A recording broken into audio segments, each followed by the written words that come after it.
Welcome back to Sissy Maya.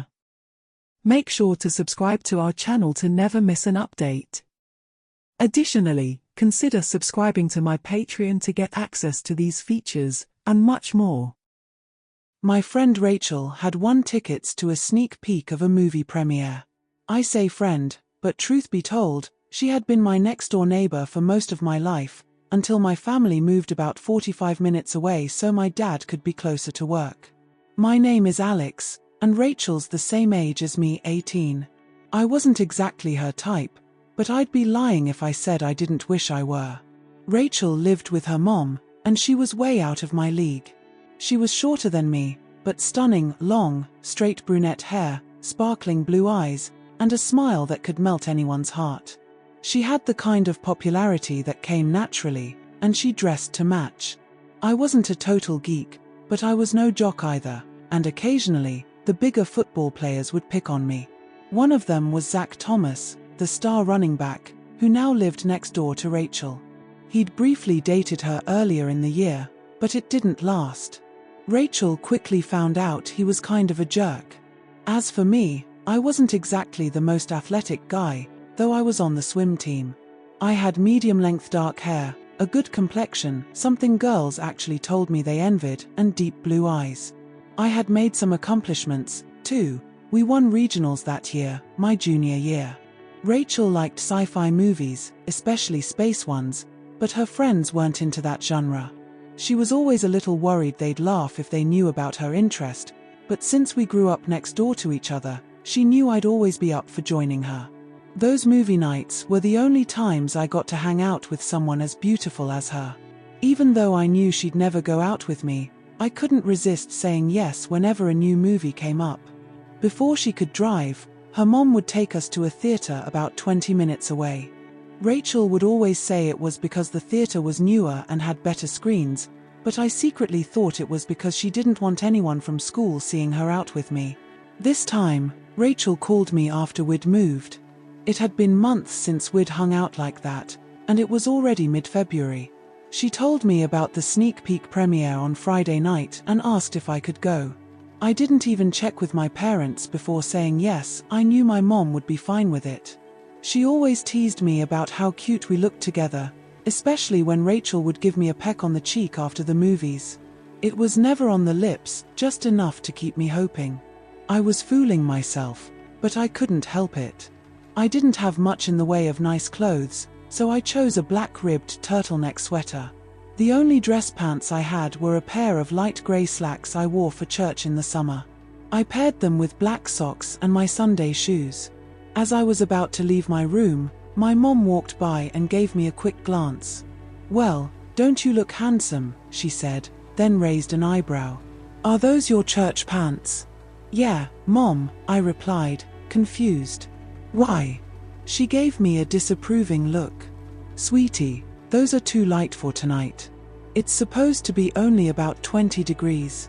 "But Mom, I'm planning to wear my black winter jacket," I argued. She wasn't convinced. "But your legs will be freezing. Don't you have anything else to wear? How about some jeans?" I was insistent. "Mom, this is for a date with Rachel. I want to look nice. I don't want to wear jeans." Looking back, I should have just worn the jeans. Mom seemed to think for a moment, then said, "Wait here, I have an idea." She rushed off and returned quickly with a flat square package. "Take off your pants," she instructed. "I'm going to help you with this." As I started to unbutton my pants, it dawned on me what she was holding. "Mom, are you serious? I'm not wearing pantyhose," I protested. My mom sighed and shook her head, clearly unimpressed with my resistance. "Sweetie, don't argue with me. You don't have much time before I need to take you to Rachel's. If you're going to wear those slacks, then you're going to wear the pantyhose. They'll keep you warm. Your dad wears them when he goes hunting. Besides, no one will even know." It made sense at the time, and I believed her. Little did I know, she was mistaken. I took off my shoes, socks, and pants while she showed me how to roll the pantyhose to make them easier to put on. The sensation was odd yet surprisingly pleasant, smooth, warm, silky, and, dare I say, comforting. After putting everything back on, I had to admit, she was right. The pantyhose weren't visible, and my legs did feel warmer. "Oh, sweetie, look at the time, we need to go," Mom exclaimed. I grabbed my jacket, and we headed out the door. She drove me to Rachel's place on the other side of town and dropped me off. "Bye, sweetie. Have fun." "Thanks, Mom. Don't worry. Rachel will bring me home, and I have my key, so please don't wait up," I reassured her. She nodded and drove off. As I walked toward Rachel's house, a loud rumble caught my attention, probably the engine of a car with a muffler problem, along with booming music. I turned around to see an older black Mustang with a white racing stripe screech to a halt. Behind the wheel was Carl Handler, a football player, and beside him was none other than Zach Thomas. I knew exactly what was coming, and I was frozen in place as Zach approached. "Hey, shrimp," he called out, grabbing the back of my pants and my underwear, ready to give me the usual wedgie. I wasn't sure if it bothered him that I was still able to hang out with Rachel while he couldn't, but either way, I was about to become his target. However, this time, he didn't grab my underwear, he grabbed my pantyhose. When he yanked up, expecting the usual lift, all he got was stretchy fabric. A smile spread across his face. "What the?" He looked down, confused. "What kind of guy are you? No wonder you hang out with the girls." "Hey, Carl, come check this out." Carl jumped out of the car, laughing as he walked over. "Looks like we've got ourselves a guy who likes wearing girls' clothes," Carl joked, clearly amused. "Guys, please," I pleaded, but I knew it was falling on deaf ears. "You know," Zach said, "girls don't wear pants." With a hard tug, he ripped the seam of my lightweight pants like they were made of paper.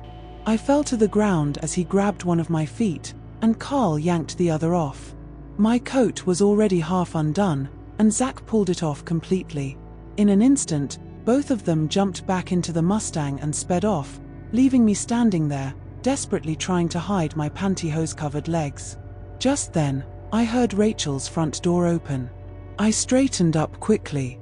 "What was all that noise?" she asked, looking toward the Mustang as it sped off, then back at me. Her eyes widened. "Are you wearing a sweater dress?" I realized then that my turtleneck was too big and hung down past my waist. It looked like I was wearing a black sweater dress with pantyhose. Oh my gosh. No. I almost started crying. "This is just a turtleneck. They took my pants." She stared at me for a moment before realizing I was standing outside in the cold, half-dressed. "Oh, come inside, sorry." I ran to the door. "Okay, I'm confused," she said. "Zach took your pants, but did he also put the pantyhose on you?" "No, of course not. I did that myself. Mom thought they'd help me stay warm," I explained. She snickered. "Well, without your pants, I guess you're glad you have them on now, especially with how cold it is." "Yeah, kind of." I didn't really mind until Zach found out when he tried to give me a wedgie again, I told her. "I'm sorry about the movie. There's no way I can get home to change before we have to be there. We don't have time to drive 45 minutes back to my place, then back out here. We'll miss the sneak peek. Unless you have some pants I can borrow, but since it's just you and your mom, I kind of doubt you do." "Well, the only pants I have that might fit you are leggings. They're pink, though.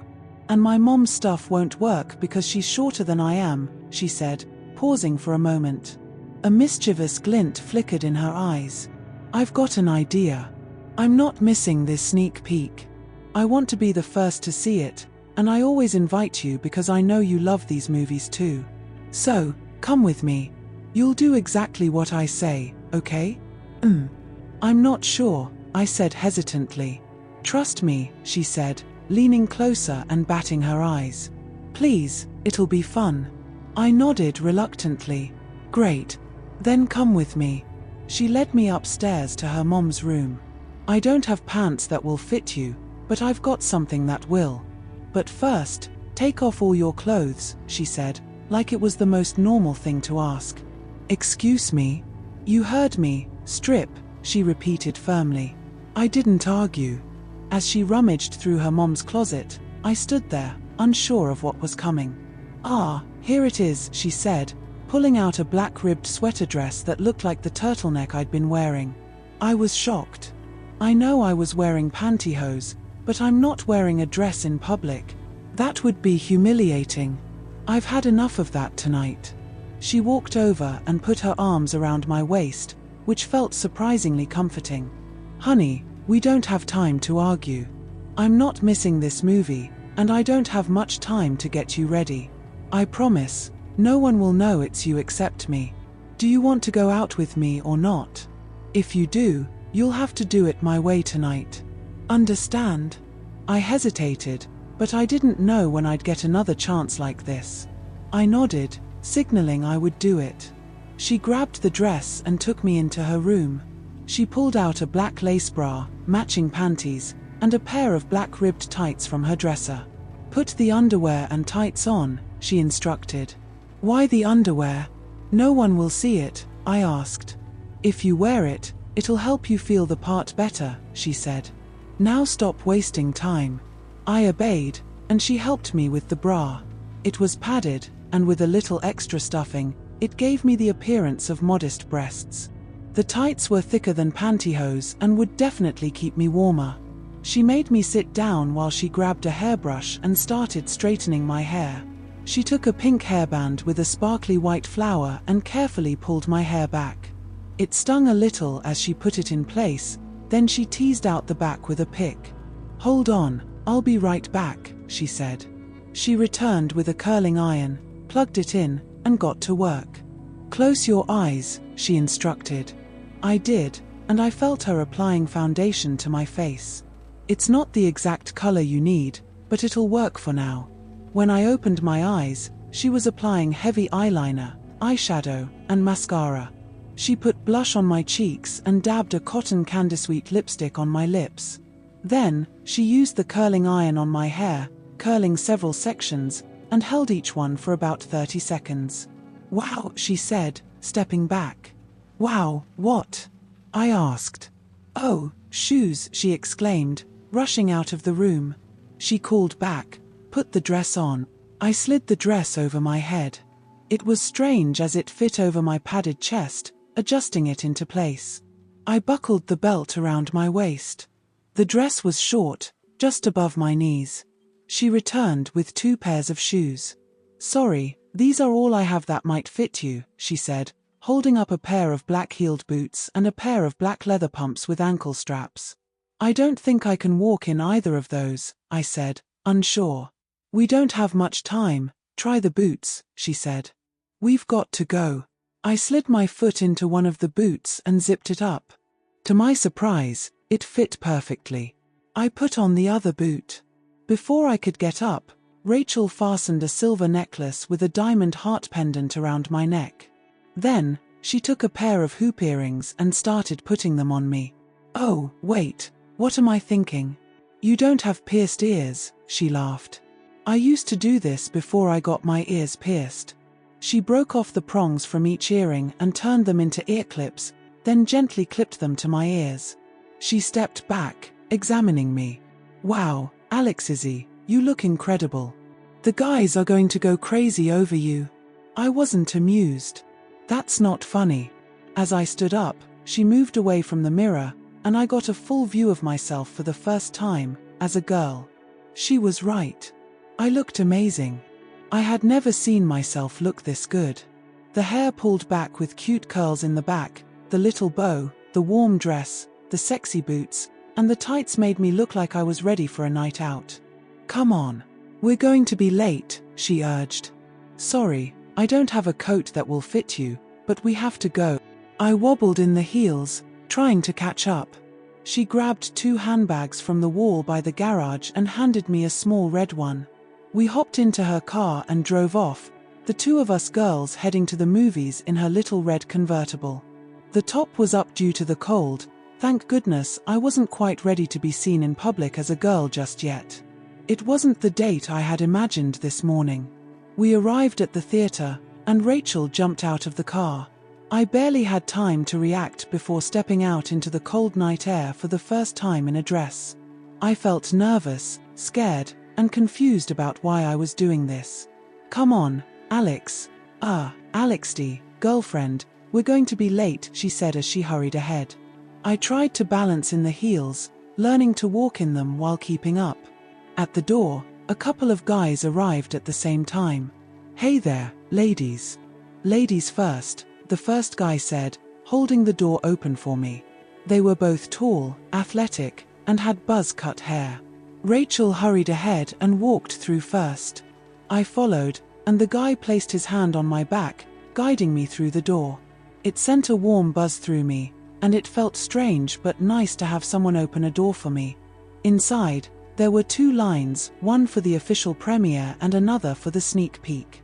The premiere line was much longer. Buzzcut guys looked at us. "You girls wanna wait with us?" one asked. Rachel looked bummed. "Sorry, guys, we've got sneak peeks." "That's awesome. Maybe we'll catch you later when you get out," he said. "Yeah, that'd be great," Rachel replied. Once we were out of earshot, Rachel squealed, "Oh my gosh, they're so cute." She got excited, talking to me like I was her real girlfriend. She bounced a little in place. Then she saw the look in my eyes. "Oh, sorry, Alexdy. You look so good, I kinda forgot. That guy was definitely checking you out." "Me? They were checking you out?" "They were." "Well, yeah, maybe, but the guy in the checkered shirt, he's still trying to look at you." I was stunned. I turned to see the guy in the checkered shirt quickly look up at the sky as if he was pretending to look at something else. Holy crap! He is looking at me. I felt a little dizzy. This was getting worse by the minute. I was on a date with the girl I liked, but she had me in a dress, talking to me like I was her best girlfriend. She was excited about guys checking me out, thinking I was a hot girl. "But I'm not gay," I whispered, half shouting. "Of course, you're not. And neither is he. He's a hot guy," she said, pointing to my reflection in a nearby glass case. "And you're a hot girl. Tonight, you're a girl." I looked at my reflection. There I was, a pretty girl. "Say it," she urged. Like I was hypnotized, I said, "I'm a hot girl." "Yes," she exclaimed, giddy. "And we can be like best friends. This is going to be so much fun." I wasn't sure I agreed. The line moved, and we went into the movie. I honestly don't remember much of it. I was too distracted, fiddling with the hem of my dress, playing with my purse, feeling the curls in my hair. It was strange being out as a girl, and I was disturbed by how comfortable I felt. After the movie, as we were leaving, the 2 guys from earlier were exiting at the same time. "Hey, girls," one of them called. "We decided to see a different movie tonight. How was the sneak peek?" "Oh, it was amazing," Rachel said, clearly excited. "I have to see it again." Buzzcut guy saw his chance. "Well, we could take you girls to see it again sometime." Rachel looked at me, pausing for a moment. "That could be fun, maybe." I was shocked. What was she doing? I couldn't go on a date with a guy, no way. I planned to confront her later when we were alone, but I couldn't risk revealing my secret now. We all walked outside, and that's when we saw the flat tire on Rachel's car. "Oh man, not again," Rachel sighed. Buzzcut guy glanced up. "Is that your car?" "Yeah," Rachel replied. "I don't have a spare, and I live about 20 minutes away in the city." He thought for a moment. "I'll give you a ride home tonight. I can pick you up in the morning to fix it or get it replaced." "Oh, that would be great, but Alexdy lives way further on the other side of the city," Rachel said. Checkered buzzcut guy spoke up. "Well, the base isn't far from that side of town. I can take her, it's not that out of the way." He noticed I wasn't wearing a coat and immediately took his off, draping it around my shoulders. "You look cold. We've been out here for a while." Before I could protest, Rachel had already accepted. She hugged me and whispered in my ear, "Just go with it. I'll make it up to you later." I wasn't sure I believed her. checkered buzz cut led me to his car, a modest four-door sedan, probably a Chevy. He opened the door for me and I got in, and he shut it behind me. He started the engine and reached over, offering me a tic-tac. I was relieved that he wasn't trying to make a move and accepted. He popped a couple himself. "I'm Zach," he said. "Alexty," I replied. He started talking about his time at the nearby army base, explaining why he and his friend had buzz cuts. I learned he was nice, telling a couple of jokes that made me laugh, girly laughs, of course. I didn't want him to figure out that I wasn't a real girl. He told me he liked my necklace, and I mentioned I liked his watch, which I did. It was rare to see guys wear watches these days. When we pulled up to my house, I took off his jacket and handed it back to him.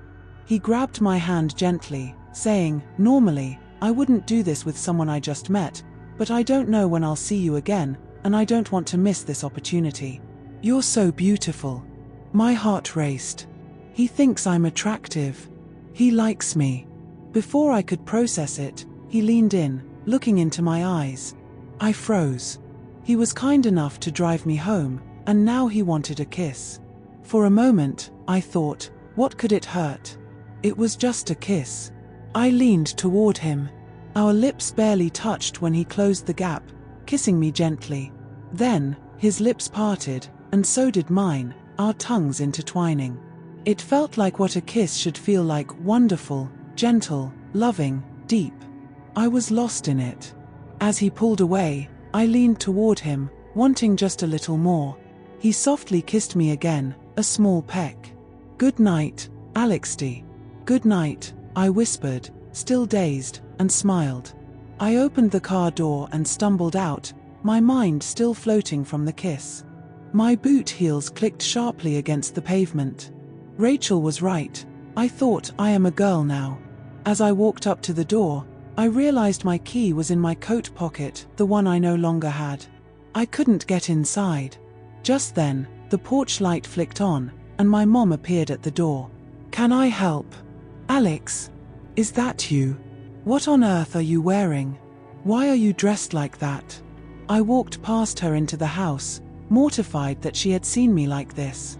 But since she hadn't passed out, I assumed she hadn't witnessed the kiss earlier that had completely caught me off guard. "Mom, I know I look crazy. I can explain, but it's late. Can we talk about it in the morning? I promise, I'll tell you everything then."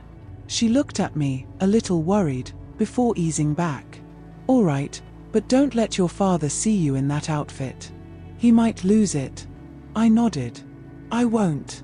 I went to my room, exhausted and feeling unlike I ever had before. I crawled into bed, my mind swirling with thoughts of my first kiss.